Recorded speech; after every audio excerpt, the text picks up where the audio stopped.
welcome to the Spirit Essence Show. I'm Tara Diana, and this is the Spirit Essence Show, where you get an opportunity to meet individuals that align with my philosophy of body, mind, and spirit. And of course, it's more likely than not their philosophy, body, mind, and spirit. Today, my guest is Jackie Reese. She is an amazing, amazing woman that I've come across in my journey here. She's a personal trainer, she does card readings, and she's so much more, which I will let her explain in a second. But Jackie, I want to welcome you to the show. Hey, girl. Hi, thank you so much for having me.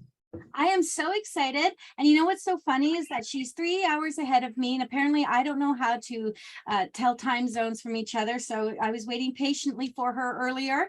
And then Spirit told me, Tara, go check your emails. So here we are, finally connected, ready to go. I'm so excited. And Jackie, I want to lead into this right away with you, because I have this really strong connection to, as a spiritualist, as a medium, to body. So one of the most important parts of my spiritual journey is the connection between body, mind, and spirit, because the vessel, what I use to channel messages, what you use when you're card reading, is vital to the work we do. We have to be at our highest and best, not perfection, but the highest and best, so that we can do the work.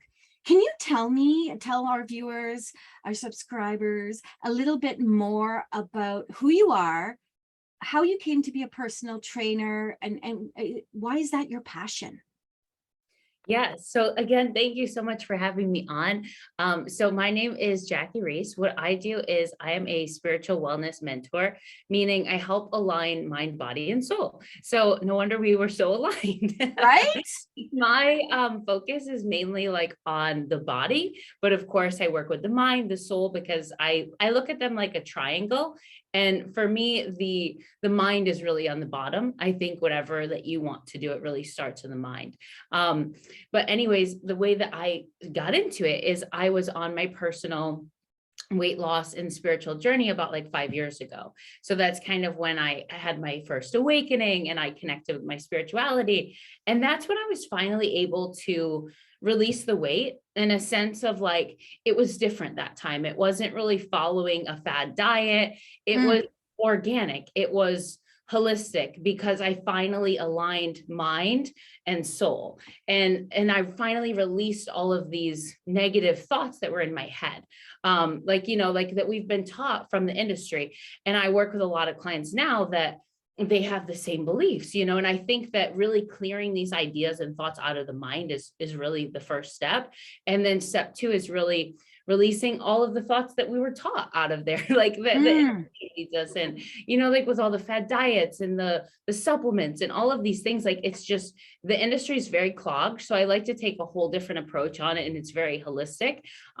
So again, after my personal journey and feeling that pain personally, it's very close to my heart to allow and assist and guide other women to do the same thing, because I mean, I remember how it feels like it was yesterday, so when I'm connecting with a woman and guiding her to through that journey, it's really like, it feels like it really warms my heart, because it's like I'm back in 5 years ago, and I can really relate, which I think that human connection really helps, So anyways, I hope that kind of answers. I went on a long-winded answer. No, that's perfect though, because for me, I mean, I have, and I've expressed this many times to my followers, I have an eating disorder. I have body dysmorphia. I've had to work very, very hard. I mean, I'm almost 51, and it's taken me until I was like 47, 48 to get to this part of my journey.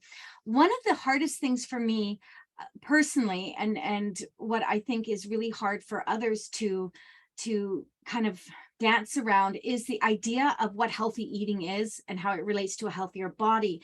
And you're right, there are so many fad things out there. There's the keto diet. I mean, there's stuff that, and I've tried everything at that point, right? I was like, okay, just help me, spirit, and guide me to all these different things. And in reality, I don't know. I'm super excited to hear your thoughts on this. Is there morality in food? Is there a healthy food? Should we be putting foods into categories, or what's your thought on this? Because people struggle with this. I love this question.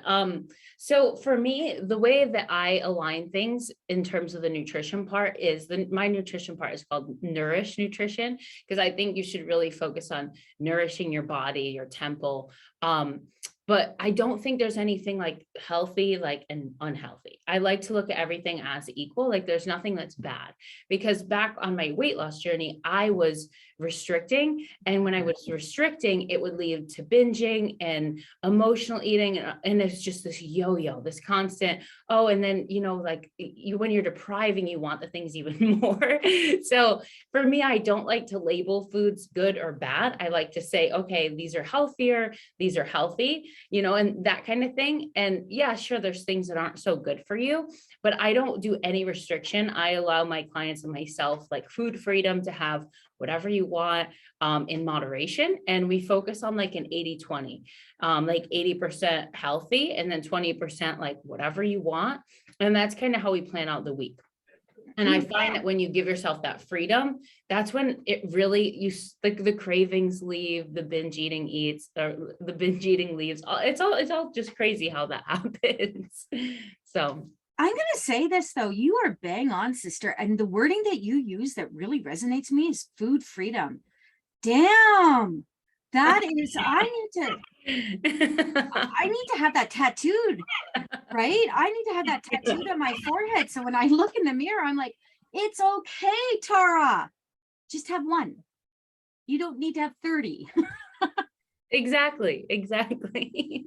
I need to, seriously, that food freedom thing, Jackie, that you need a bumper sticker if you don't have it already. I love it.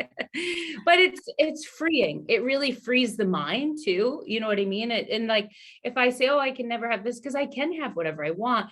And there's healthier options, So like if I want pizza, I can make it healthier. You know what I mean? There's always options so we can have the freedom to have what we want. So I like to look at it like that perspective, because perspective is everything.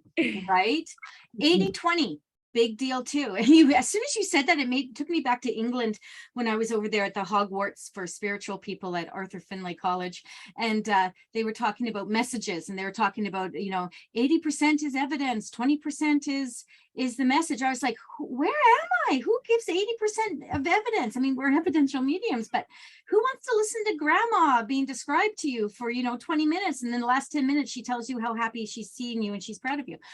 So that reminded me of that immediately. I want to talk a little bit though about, you being a spiritual person. And I love this fact that you are doing the body aspect of the spiritualism, because sweet goddess, there's not enough of you, let me tell you. And I certainly can't hold a candle to what you're doing. I just need to be a part of what you're doing. What is your biggest pet peeve about the business of body? Just let's go outside of the spiritual aspect of it. What is your pet peeve about the business of body? Yeah, I would say, these fad diets for me and these supplements industry, like I don't ever like to talk bad, so I won't name any, I just don't. I think that, like you mentioned, I've experienced it when I was on my journey. I tried them all, like all the supplements, all the fad diets, every one of them.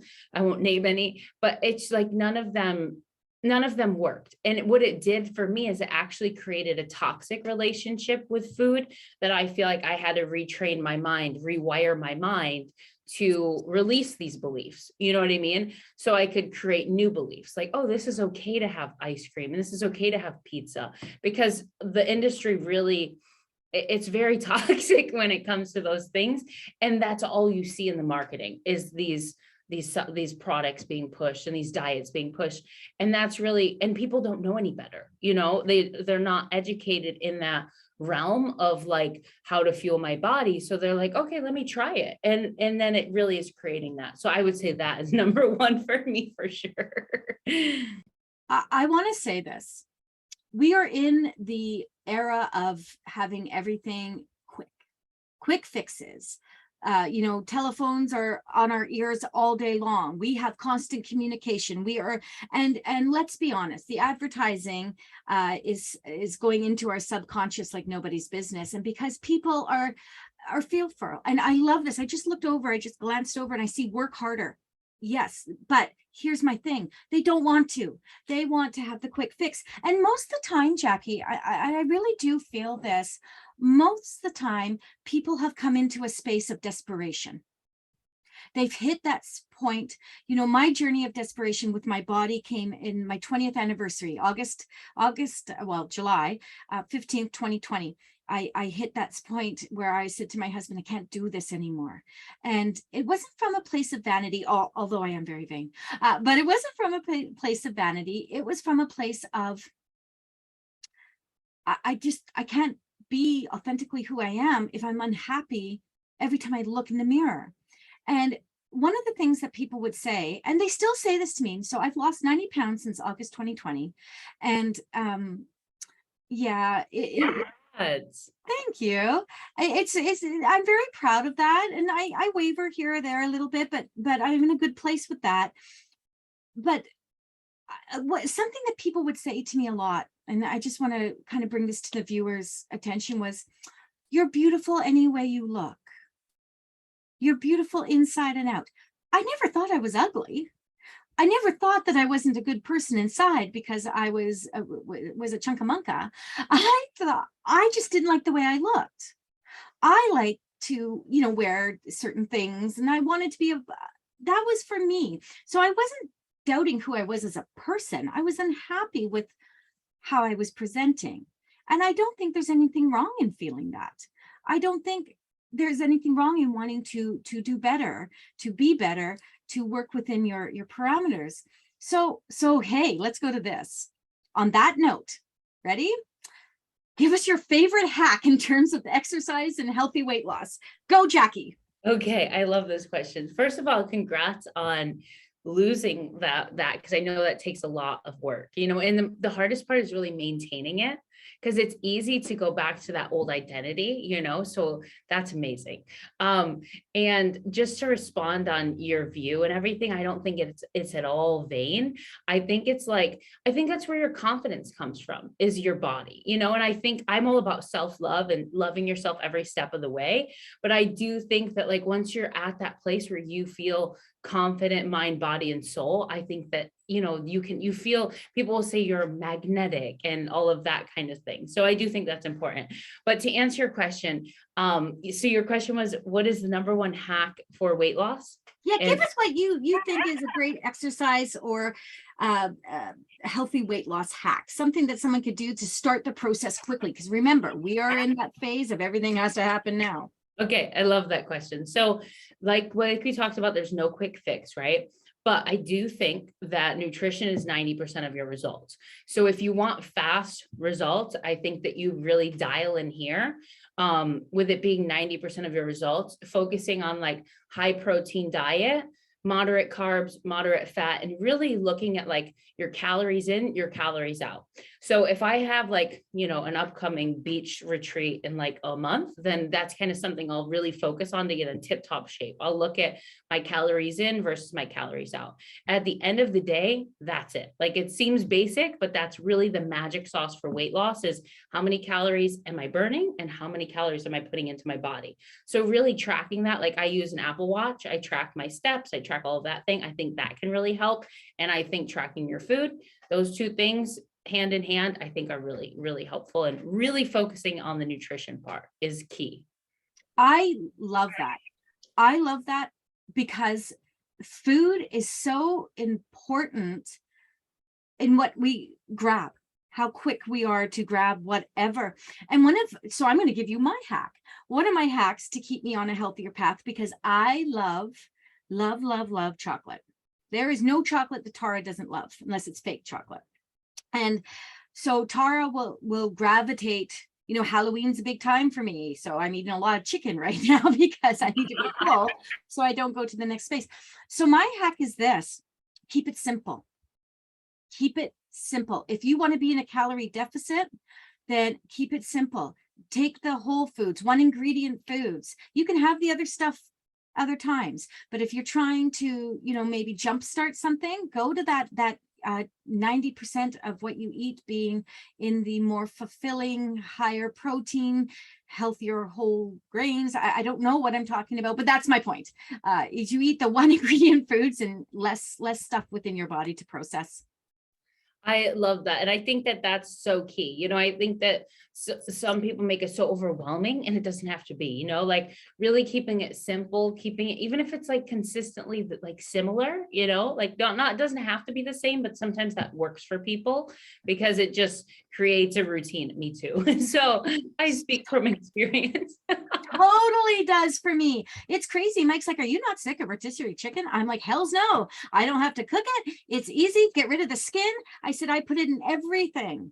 I said, I just eat it like a snack, right? Right. It's so easy. Easier the better too. Like low prep time. I don't like to cook. So, which is so funny. I know. Well, no, I don't like to cook either. And I have in my home, my husband is a type 2 diabetic, so he eats very, very low carb. My daughter eats fish only. So I forget what that's called. I always want to say a Presbyterian, but I think that's a religious outlet. So she's a she's a something that to do with seafood. My son is a garbage eater. My son is an elite athlete who's a garbage eater. I mean, he eats, his body is fueled by, you know, Costco chicken wings and McDonald's cheeseburgers. And then his girlfriend she lives with us. She eats the tiniest amount of food. Like she's like a little bird. And that is her nature. She's got it. I think she's 4'9" and about two pounds altogether, but that's her nature. So I'm not cooking for anyone, sister, just for me. Let's move on. This isn't the Tara story of what her family's like. You know, biggest challenge you're facing in your role as a personal trainer for yourself or for others. What is it that you come across and you're like, how can I work through that? Yeah, I would say like the biggest thing, you know, like with people trying to begin, I would say is really finding the motivation to start. I feel like that's the biggest challenge that I find for women coming into the space. And I think that, like you were saying, keep it simple. I love that. I think it goes with all aspects. I think that if you start small, that's the key. Like, even if you start with like 5 minutes of exercise a day, don't overwhelm yourself, you know? And I think that the industry has really taught us to believe that we have to go all or nothing. And we don't. Like, if we start with these little steps, these little changes and build them up, like that's really where you're going to get the motivation. And I think that the motivation is really going to come from getting results and seeing the change. Then it becomes addicting. Then you are obsessed with how you feel, you know what I mean? Because your body starts to feel better. You have more energy, you feel more grounded in your body, you feel more confident. Then it's addicting. And that's when it really becomes part of your life, you know? Do you ever get the people that are so excited when they first start talking to you? They come in there. This is like me when I'm teaching people about their intuitive selves. They're so excited. They dive in. They want to do all the work with you. They're good to go. You get them all prepared, and all of a sudden their motivation just goes, wah, and they just dive. Yes. Yeah. Yes. It's hard to keep that motivation like consistent, you know, throughout. So, but it's so important. Oh, yes, it's key. Let's talk a little bit about, you know, maybe a piece of advice for someone. You talked about motivation. We've talked that 90% of your weight loss journey really does come from the foods that you ingest. You've talked about, you know, the motivation, take the baby steps. I love that. I really do love that.